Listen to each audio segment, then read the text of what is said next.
Uyu munsi nk'ibisanzwe tugiye kuganira ku kintu bita urukundo rwa Yesu Kristo. Tugiye kuganira ese tubaho gute?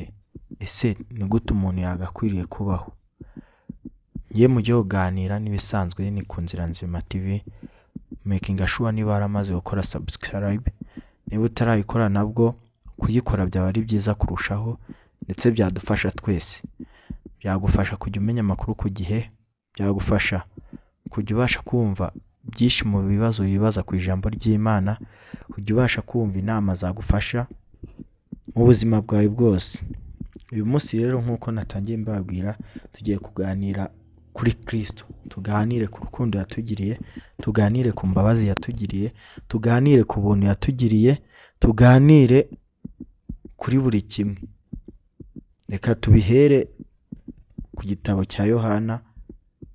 Abantu bose ndagushishikariza kuzagisoma, uzagisome. Ni igitabo cyiza, ni igitabo kirimo ibintu byinshi bigaragaza urukundo rwa Kristo, bigaragaza uko umuntu yabaho ari muri Kristo, bigaragaza ukuntu umuntu wese abayeho ari muri Kristo, bigaragaza ukuntu umuntu uri muri Kristo ntacyo azabura, bigaragaza ukuntu umuntu uri muri Kristo ariho hantu honyine aturije, afite amahoro, akaba yumva we atabasha kuvayo. Urukundo rwa Kristo, cya mbere cyo yaradukunze, yaradupfiriye, yagiye ku musaraba ku bwanjye, yagiye ku musaraba ku bwawe. Ese mbanze nkubaza ikibazo kimwe, ese wemera Kristo? Ese uri umukristo wa nyawe? Ese ukora ikintu cy'ingenzi cyatuma umuntu ukwegereye abasha gukizwa nawe? Ese ni gute ubigenza? Ni gute wowe ubikora ku buryo ubasha gukora ukabwiriza umuntu ubutumwa bwiza wamenye, niba koko waramaze gukizwa? Niba waramaze gukizwa, hari ikintu ujya ukora ku buryo abakwegereye babasha kumenya ubutumwa bwiza? Ni icyo ukora. Ese warakijijwe urangije uguma muri bya bindi wakoraga?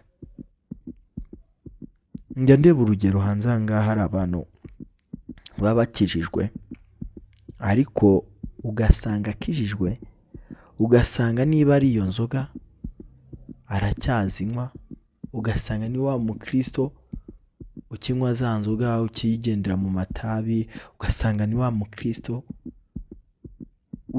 ugisambana, ugasanga ni wa mukristo udahamya uwo ari we. Icyo gihe wa muntu utarakizwa, wa muntu utarakira agakiza, ntabwo yabasha kwakira agakiza, ntabwo yabasha kwakira ibyo umubwiye. Buri jambo ry'Imana rivuga neza ngo ujye usa nk'uwo uri we, ntukishushanye nyine imbere y'abandi. Niba uri umusinzi, w'umusinzi wa nyawe. Niba uri umukristo rero, hamya uwo uri we, hamya uwo uri we, uvuga ati njye ndi umukristo, ndakijijwe, ibyo nkora nabyo ni iby'abakijijwe. Nurangiza wowe ubwawe, ndagusaba muri aka kanya, iyi minota ufashe wumva kino kiganiro, ufate umwanzuro, uhindukire uvuga ati Mana, hano ngaha narakosheje, wenda nagiye nabi. Usaba imbaraga, umwuka uri muri wowe, umwuka wa Kristo uri muri wowe, usaba imbaraga akwiyoborere, agucishe mu nzira nziza, nawe ubwawe ari kubigiremo uruhare. Niba ari icyo gikundi wajyagamo unywa amayoga, niba ari icyo gikundi wajyagamo unywa amatabi, ubashe kukivamo.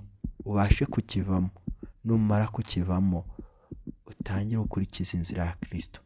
Gukurikiza inzira ya Kristo ntabwo bigendera ku madini, ntabwo bigendera ngo uri uwa hehe, uri umukatolika, uri umwadeperi, uri umuprotestanti, uri umuyehova. Ujya emera Yesu Kristo. Numara kwemera Yesu Kristo, ubeho mu buzima bwa Kristo. Nurangiza ushingire kuri Bibiliya. Niba Yesu Kristo akubwira ati unyemera wa nyawe, sibyo, ntabwo agendwa n'amategeko, nta nubwo abasha gukurirwaho ikintu icyo ari cyo cyose ku bw'amategeko, ahubwo kubw'ubuntu bwa Yesu Kristo twarakijijwe. Kubw'ubuntu bwa Yesu Kristo niho abasha kumukiriza. emera Yesu Kristo, nurangiza usenge, ujye usenga buri munsi. Ntabwo wabasha kubaho udasenga. Hari ibintu bimwe ngira ngo ndangize kino kiganiro ngaruka ku bintu bitatu. Ikintu cya mbere nk'uko nabivuze mu kiganiro, hamya uwo uriwe. Ikintu cya kabiri, ba umuntu uyoborwa n'ijambo ry'Imana. Uvuga ati njyewe ibyanditswe ndagisoma buri munsi, mfite vansi runaka asoma, zifasha kwiyubaka, zifasha kubaho, zifasha iyo mbyutse ndasoma kugira ngo umunsi wose nkumare nyoborwa n'iryo jambo, nkumare nyoborwa n'iryo jambo, nkumare ngendera kuri iryo jambo. Ese ijambo numvishe, ijambo nasomye, niyihe application nakuyemo, niyihe application nakuye mu magambo nasomye? Numara kubaho muri ubwo buzima uzagirirwa neza n'Imana. Ntabwo kugirirwa neza n'Imana ari ibintu ubyuka ugeraho. Yatugiriye neza, iradukunda, iduha Yesu Kristo kugira ngo abashe kudupfira, ariko natwe dusabwa ikintu kimwe, dusabwa kumwemera. Ukimwemera rero, kuko kubaho ari Kristo, ugomba kuba ufite imbaraga zawe, ukanemera n'imbaraga z'Imana. Uvuga ati niba ndi umunyeshuri, ndiga neza kuko mbayeho mu buzima bwa Kristo. Nta muntu ubayeho mu buzima bwa Kristo ujya ubasha guseba. Ariga neza, agatsinda, arakora, bikamuhira. Niba ugiye mu kazi, jya uvuga ati ngiye mu kazi ku bwa Kristo, kandi ikintu cyose kibaho kubw'impamvu. Niba ugiye mu kazi uyu munsi bikagenda nabi, jya uvuga ati ejo bizagenda neza, kandi hari ikindi Kristo yanteguriye, Ubuzima bwose wumva yuko kuba hari Kristo bizagufasha mu buzima bwawe, bigufashe mu mibereho yawe, bigufashe mu rukundo rwawe, bigufashe mu gusabana n'abandi, bigufashe mu kuba wagendera mu nzira nziza. Nasoza mvuga ngo Yesu ni umwami, ndetse mugira umwami mu buzima bwawe, uzaguma ubeho neza. Making sure niba warakoze subscribe, niba utarayikora uyikore, ndetse na share ku bantu bose bumva bakeneye buno butumwa.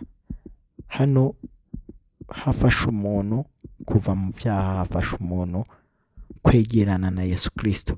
Ko bajya bavuga ngo ibyo wumvishe nutabibwiriza bagenzi bawe, ntacyo uzaba umariye uwo mugenzi wawe, kuko azarimbuka kubwe, ariko nawe uzaba ufite ububanza bw'uko utamubwirije ubutumwa bwiza ngo abashe kumenya.